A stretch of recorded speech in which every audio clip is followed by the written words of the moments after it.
हम दोनों बाईसाइकिल में जा रहे हैं जुगाल बलु गढ़ देखने के लिए। আমি ৰহাৰ মেইন টাউন পাই গলো। মই ভাগৰ লাগিছে, মোৰ গা বিষাইছে। পাই গলো জুঙাল বলু গড়। এইয়া দেখিছে আপোনালোকে এইজন জুঙাল বলু। এটা কথা আছে, জুঙাল বলু যিখন ডেগাৰ, সেই ডেগাৰখনত অলপ শক্তি। এইজনী হৈছে আমাৰ মৰমৰ জুঙাল বলু। কিমান ধুনীয়া জেগাডোখৰ চাই লওকচোন। ফটো উঠিব মন নাযাবনে? ইমান ধুনীয়া। বেগ মাচুল দিব লাগিব 10 টকা। আপোনাৰ সেইটো দেখিছে, তাৰ ফটো উঠি এটা নহয়, দেখি ইমানেই ফটো উঠিছে। কিন্তু তাৰ 3 জানুৱাৰী দিনা নাপাহৰিব। 3 জানুৱাৰী দিনা আহি যাব জুঙাল বলু গড়ৰ প্ৰতিমূৰ্তিত পূজা হ'ব। আমি আহিছোঁ চিঙৰা খাবলৈ, কিন্তু ইয়াত চিঙৰা নাই। মানে হোটেল এজন খুৰাই দি আছে আমাক দুটা চিঙৰা। আমেজিং বস্তু এটা দেখোন। এইটো চাওক, পক্ষীৰা।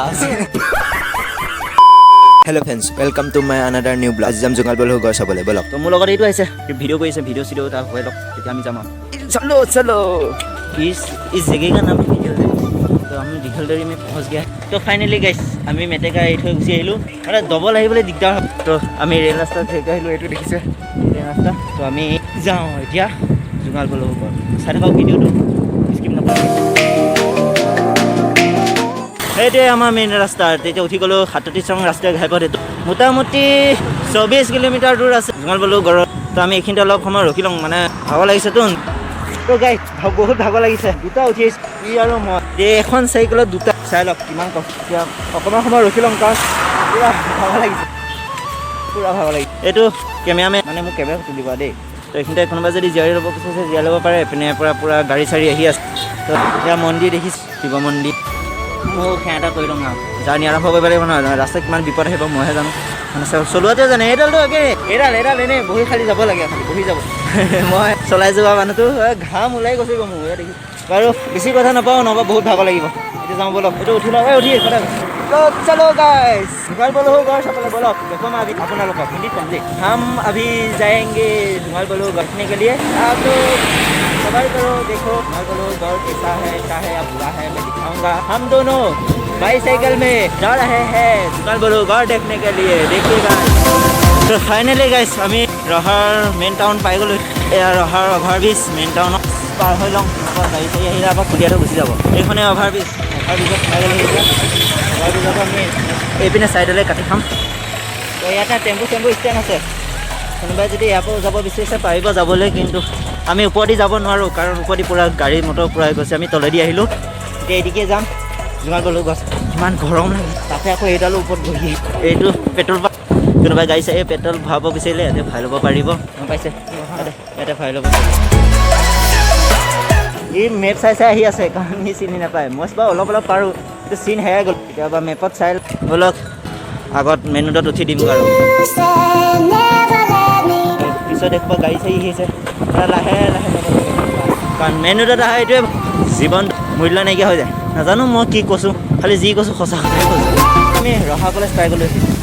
আমি মোটামুটি 40 কিলোমিটাৰ চাইকেল চলাই আহিছোঁ আমাৰ ঘৰৰ পৰা, ধৰি লওক। হয়তো দীঘালেদি তিনিআলি মানে চাৰিআলি আমি পাৰ হৈ গুচি আহিলোঁ। তো গাড়ীবিলাক ইয়াত ৰখাই থৈ দিয়ে যে ৰাস্তাটোত মানে ক্ৰছ কৰিবলৈ দিগদাৰ হয়। চাইকেল লৈ আহিছোঁ। ভিডিঅ'টো যদি ইমানখিনিলৈকে ভাল পাইছে আপোনালোকে লাইক এটা কৰি ইমান কষ্ট কৰিছোঁ আপোনালোকৰ বাবে যে জুঙাল বলু গড় দেখুৱাব আহিছোঁ। শব্দটো আপোনালোকে স্পষ্টকৈ শুনিছেনে নাই মই গম নাপাওঁ, কিন্তু গাড়ীৰ শব্দত শুনিবও পাৰে, বেয়া নাপাব। বলক, আৰু বেছি দূৰ নাই, অলপমান দূৰ। আপোনালোকে আহোঁতে এনেকৈ আহিব পাৰিব। ৰহা, তাৰপিছত দীঘলীয়াটি চাৰিআলি পাব। মানে প্ৰথম ৰহা কলেজ পাব দেই, তাৰপিছত দীঘলীয়াটি চাৰিআলিৰ পৰা চিধি আহি থাকিব, আপোনালোকে পাই যাব এই জুঙাল বলু গড়। এইখন চাইনবৰ্ডত লিখা হৈছে জুঙাল বলু গড় বুলি লিখা নাই, খালি জুঙাল বলু বুলি লিখা হৈছে। গাইছ চলাইছোঁ, মই ভাগৰ লাগিছে, মোৰ গা বিষাইছে। তাত দেখিছে কঠি বিষাইছে। ডাঙৰ মানুহে কিনি লৈছে এইবোৰ মাটি ঘৰ চৰ বনাবৰ কাৰণে। আপোনালোকে যদি পাই যদি এটা মাটি অলপ কিনি ল'ব ঘৰ চৰ বনাবৰ কাৰণে, মজা হ'ব। কি ধুনীয়া ভিউ, সেউজীয়া। খালি এটাই কষ্ট পাব, গৰমটোৰ কাৰণে। গৰমটো বেছি। আমি জুঙাল বলু গড় পাই গ'লোঁ। ইয়াত দেখিছে আপোনালোক, গছখিনি থকাৰ কাৰণে দেখা পোৱা নাই আপোনালোকে ভালকৈ। এইটো মূৰ্তি দেখিছে। জুঙাল বলু গড় সোমাই যাব লাগে সিদিকি। এতিয়া আমি আহিলোঁ এদিকে। এতিয়া যাব লাগিব পূৰা দূৰ, মানে ঘূৰিবৰ কাৰণে। গাইছ সুখ হ'ব, আমি এদিকে ঘূৰিব পাৰিম। এদিকে এইটো ৰাস্তা দি ফাইনেলি আমি এদিকে যাব পাৰিম। এদিকে গৈ আমি জুঙাল বলু গড় চাব পাৰিম। কিন্তু এতিয়া জুঙাল বলু গড় বন্ধনে খোলাটো গম নাপাওঁ, আমি যাম। কিন্তু এতিয়া মুস্কিল মানে কথা এটা আছে, আমি মানে মুটি কৰি লওঁ। গাইছ মই এদিকে যাম। এতিয়া আমি খালি মুটি আহিব লাগিব। মুটি আহি লওঁ। পাই গ'লোঁ এই জুঙাল বলু গড়। এইয়া দেখিছে আপোনালোকে। এতিয়া আমি লাহে লাহে সোমাই যাওঁ আৰু জুঙাল বলু গড়ৰ ওচৰত।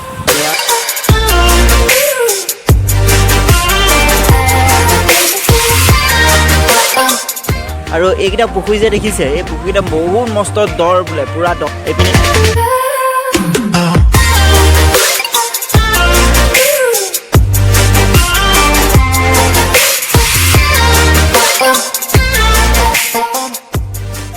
চাইকেল ইয়াতে থলোঁ তেওঁ বোলক আমাক বস্তু এটা দেখুৱালোঁ মানে কি হ'ল ঘটনাতে জোঙাল বলহু গড় চাবলৈ আহি মানে এইজন জোঙাল বলহু গড় মানে কি তলাটো লাগি যাব নোৱাৰোঁ কাৰণ তলাটো লাগি গ'ল তলাটো নালাগতে মই ওচৰৰ পৰা দেখুৱাই দিব পাৰিলোঁ ইমান কষ্ট কৰি আহিছিলোঁ জোঙাল বলহু গড় চাম বুলি আপোনালোকক গোটেইখিনি ডিটেইলছ দিম বুলি তেওঁ তলাই লগাই থৈ দিছে এতিয়া তলা লগাৰ পিছতো আমি ভিতৰত গৈতো চাব নোৱাৰোঁ তলা ভাগি এইটোৱে জোঙাল বলহু গড় আপোনালোকে আহিব পাৰিব ইমান সহজ ৰাস্তা ইমান দূৰ নহয় এইখন জাননী আপোনালোকে অলপমান পঢ়ি চালে গম পাব জোঙাল বলহু গড়ৰ বিষয়ে সেইজনে জোঙাল বলহু এটা কথা আছে জোঙাল বলহু যিখন ডেগাৰ সেই ডেগাৰখনত বোলে শক্তি ডেগাৰখন নহ'লে বোলে কাকো মাৰিব শুনা কথা মানে ক'ব নোৱাৰি ন হ'বও পাৰে এইজন জোঙাল বলহু এইটোৱে গড় মোৰ লগৰটো আছে তাত আগত আছে এইপিনে এটা পুখুৰী আৰু সিপিনে এটা পুখুৰী দেখিছে ইমান জংঘলৰ মাজে মাজে আহিবলৈ সাপ চুপ ওলাব পাৰে এইটো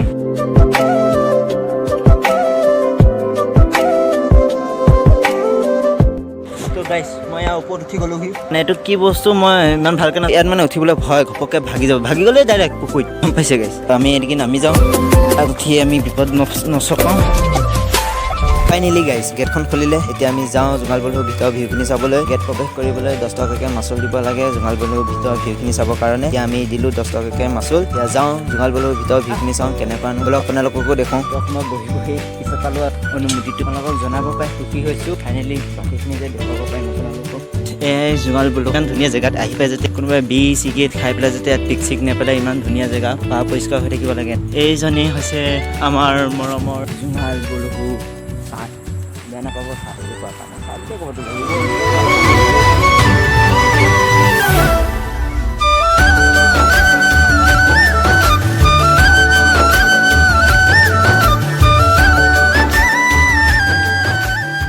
জোঙাল বলহু গড়ৰ হিষ্ট্ৰীটো মই ইমান ভালকৈ নাজানো কোনোবাই জানে যদি কমেণ্টত জনাই দিবচোন গম নাপাওঁ কাৰণে মোৰ নিজৰে ভুল কাৰণ মইতো ইয়াৰ বিষয়ে শিকিব লাগে নহয়নে নহয় জোঙাল বলহু গড়ৰ হিষ্ট্ৰীটোৰ বিষয়ে অলপ শুনি লওক জোঙাল বলহু আছিল মায়াঙৰ পৰাক্ৰমী বীৰ ৰজা আদিমত্ত আৰু শলা ৰাজ্যৰ ৰাণী গংগাৱতীৰ বীৰ পুত্ৰ কিবা অপৰাধত নিজে শাস্তি মূৰ পাতি ৰাজপথ ত্যাগ কৰি ৰজা আদিমত্তই বনবাস যাপন কৰিবলৈ যায় তাৰপিছতে গংগাৱতীৰ গৰ্ভত জোঙাল বলহুৰ জন্ম হয় পিতা আদিমত্তৰ দৰে পুত্ৰ জোঙাল বলহু আছিল মহাপৰাক্ৰমী বীৰ আপোনালোকে এটা বস্তু দেখা তাত এইখন তৰোৱাল এখন তৰোৱালখন এখনৰ নামে আছিলে দেওৰাং খৰি এই তৰোৱালখন বসুন্ধৰী থান বুলি আছে সেই থানখনত মহাদেৱক সদায় পূজা কৰিছিল তেওঁ পূজা কৰাৰ পিছত এই তৰোৱালখন মহাদেৱে দিছিল এই তৰোৱালখন তাৰ ওচৰে পাজৰে থকা সকলো ৰাজ্যত দখল কৰিছিল অন্য ৰাজ্যৰ ৰজা ভাৰত পেটুৱা লাগিছিল এই দিশত ধুমুৰা পাহাৰত বাপেক আদিমত্ত ৰজা থকাৰ বাবে বলহু তালৈ যাত্ৰা কৰাত মাকে বাহাই উঠিছিল কিজানি বা পিতা পুত্ৰৰ মাজত যুদ্ধ হয় সেইবাবে যাব দিয়া হৈছিল কিন্তু মাকৰ কথা নুশুনি জোঙাল বলহুৰ বাপেক আদিমত্তৰ লগত যুদ্ধ লাগি মূৰটো কাটি লৈ আহে সেইজনে যে তেওঁৰ পিতৃ তেওঁ কোনোদিন গমেই পোৱা নাছিল কাৰণ মাকে কেতিয়াও পিতা কোন ক'ত থাকে কোন দিশে থাকে কেতিয়াও কোৱাই নাছিল কটা মূৰ দেখি মাকে কান্দি কান্দি জোঙাল বলহুক অভিশাপ দিলে তুমি যাৰ মূৰ কাটি আনিছা সেইজনক তোমাৰ জন্মদাতা পিতৃ মূৰ যি দুখন হাতেৰে কাটিলা মৃত্যুৰ সময়ত সেই দুখন হাতেৰে তুমি পানী খাব নোৱাৰিবা তোমাৰ অকাল মৃত্যু হ'ব হয় সেই অভিশাপ ফুলিবলৈ বেছি নালাগিল নিজৰ পত্নী সুকুমৰাই দেওৰাংখুই তৰোৱালখন বৰালি মাছৰ পেটত ভৰাই পিতৃ কছাৰী ৰজালৈ প্ৰেৰণ কৰিলে দেওৰাংখুই অবিহনে জোঙাল বলহুৰ শক্তিহীন আৰু কাজল চকীত কছাৰী সৈন্যই তেওঁক হানি খচি হত্যা কৰে তেওঁ হাত আঁতৰ হৈ দুয়োখন হাতেৰে পানী খাবলৈ শক্তিশালী অ'কে গাইছ শুনিলে তো গাইছ ভিডিঅ' চিডিঅ' কৰি হৈ গ'ল মানে ফটো চটো তুলি হৈ গ'ল ভিডিঅ' কৰি হৈ গ'ল এতিয়া আমি যাওঁ ঘৰত আৰু বহুত ফটো তুলিলোঁ ইয়াত কিমান ধুনীয়া জেগাডোখৰ চাই লওকচোন ফটো উঠিব মন নাযাবনে ইমান ধুনীয়া ফুলনি বাগিচা তো গাইছ ব'লক আমি তেতিয়া যাওঁ ঘৰলৈ যাওঁগৈ মই যাওঁ আৰু এতিয়া ভোকো লাগিছে হোটেলত গৈ কিবা এটা খাই লওঁ কিবা হোটেলত পাওঁ নে নাপাওঁ এই জোঙাল বলহু গড় আপোনালোকে চাবহি পাৰে আহি যাব তেতিয়া আমি যাওঁ আৰু এই চাইনবোৰ্ডটো লিখা হৈছে আপোনালোকে আহিলে পঢ়ি যাব পাৰে 9টা বজাৰ পৰা 12টা বজালৈ খোলা থাকিব আবেলি খোলা থাকিব 2টা বজাৰ পৰা 5টা বজালৈ ভুল হৈছে প্ৰৱেশ মাচুল দিব লাগিব 10 টকা আপোনালোকে 10 টকা দিব 10 টকা দি গোটেই জোঙাল বলহু ঘৰৰ ভিউখিনি ল'ব পাৰিব আৰু সেইটো দেখিছে তাৰ ফটো উঠি এটা নহয় দেখি ইমানেই ফটো উঠিছে কিন্তু এটা ফটো উঠিয়ে নহয় ৰাজন নাহাতে আমি সোমাবই নাপালোঁ সেইকাৰণে আমি অকণমান ৰখি আছোঁ আমি আহি পাই বহি আছোঁ পূৰা 2টামান বাজিছে তেনেকুৱাতে আহি পূৰা আপোনাৰ নাম উহেব কোৱা আহিব আপোনালোকে খুৰাই কোৱা মতে জোঙাল বলহুৰ প্ৰতিমূৰ্তিত প্ৰত্যেক বছৰে পূজা হয় এই বছৰো হৈছে আৰু অহা বছৰে হ'ব 3 জানুৱাৰী তাৰিখে আপোনালোকে আহিব নাপাহৰিব আহিব জোঙাল বলহু গড়ৰ প্ৰতিমূৰ্তি চাবলৈ আৰু ইয়াত বহুত মানুহ হয় আহিব নাপাহৰিব 2025 চনৰ 3 জানুৱাৰী তাৰিখে আহিব দেই আৰু খুৰা এতিয়া যাওঁ দিয়ক বহুত সময় কৰিলোঁ ইয়াতে এতিয়া আমি যাওঁ ঘৰত তো জোঙাল বলহু গোটেই ভিতৰখিনি দেখুৱাই দিলোঁ হৈ গ'ল এতিয়া যাওঁ 2টা ঘৰত হোটেলত কিবা এটা খাই লওঁ ভোকো লাগিছে এইটো ৰাস্তা মেইন ৰোড উঠি আমি এনেকৈ চাইড কাটি গুচি যাম আৰু তো এই জনাই জোঙাল বলহু বাই বাই লগ পাম 3 জানুৱাৰীৰ দিনা আপোনালোকে গম পাইছে বোলে 3 জানুৱাৰীৰ দিনা বোলে ভালকৈ দিৱস পাতে আপোনালোকে আহিব চাবলৈ বহুত ধুনীয়াকৈ সজাব ইমান মানে ভাল লাগিব নহয় আপোনালোকক কৈছোঁ ইমান মজা লাগিব আহিব 3 জানুৱাৰীৰ দিনা নাপাহৰিব 3 জানুৱাৰীৰ দিনা আহি যাব জোঙাল বলহু গড়ৰ প্ৰতিমূৰ্তিত পূজা হ'ব আৰু এইকেইটা হৈছে পুখুৰী এইকেইটা পুখুৰী কিন্তু সামান্য দৰ নহয় কিন্তু বহুত দৰ এবাৰ সোমালে ওলাব নোৱাৰিব যদি যোনে সাঁতুৰিব পৰা সৰুখিনিলৈকে সেইখিনিলৈকে যাব পাৰিব কিন্তু ইয়াত বোলে খাতাৰনাক মগৰ মাছ ইহঁতে আমি বাৰু চাইকেল চলাই আহিছোঁ আপোনালোকে চাইকেল চলাই আহে তেতিয়া ভালকৈ আহিব কাৰণ ইয়াত গাড়ীবিলাক স্পীডটো বেছি ইমান স্পীডত গাড়ীবিলাক আহে ইপিনে ধৰিবই নোৱাৰে ইপিনে গাড়ী আহিছে নে কি আহিছে আচ্ছা মানে পুৰা স্পীড হয় আৰু এতিয়া আমি তেতিয়া বহি লওঁ চাইকেলত যাওঁ আৰু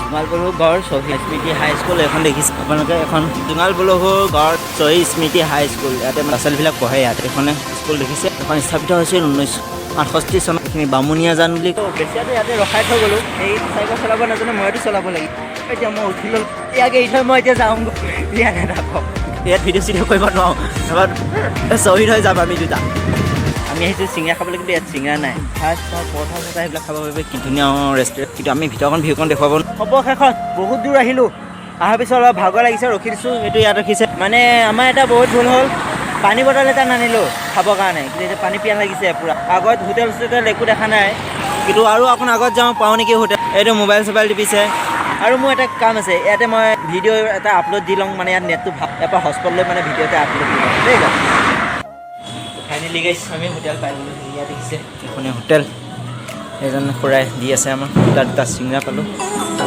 আমি চাইকেল চলাই আহি ইয়াত যাম খাই লওঁ আমি ইয়াতে চাহ তাহ খাই হৈ গ'ল এতিয়া আমি যাওঁ দুইটা ঘৰত ইয়াতে খালোঁ চাহ তাহ মানে ইয়াত আগত তালৈকে লৈ যাওঁ আৰু এতিয়া এইটো কিবা কিনিছে হ'বলা সি কিনক তো গাইছ খানা পিনা হৈ গিয়া আবি চালকা হ'ল ঘৰ মে ডেৰিখনে দেখিছে আৰু হাবি তো গাইছ ইমানখিনি যদি চাই থকাৰ কাৰণে ধন্যবাদ আপোনালোকক ভিডিঅ'টো ভাল লাগিলে লাইক কৰি দিব বেয়া লাগিলে চেনেলটো ছাবস্ক্ৰাইব কৰি দিব ফাইনেলি ঘৰ আহি পাইছোঁ দীঘল দৌৰিবা গাইছ মই আপোনালোকক আমেজিং বস্তু এটা দেখাম এইটো চাওক পক্ষীৰা গাইছ দেখা ভাল তাৰ মানে ৰখিবলৈ জেগাই টিকট ওপৰত ৰখিছে ইমানখনে লৈ চোৱাৰ বাবে অশেষ ধন্যবাদ ভিডিঅ'টো ভাল লাগিলে লাইক কৰি দিব ছাবস্ক্ৰাইব কৰি দিব বেয়া লাগিলেও ছাবস্ক্ৰাইব কৰিবলৈ লাইক কৰি দিব আজিলৈ আহিছোঁ বাই বাই টাটা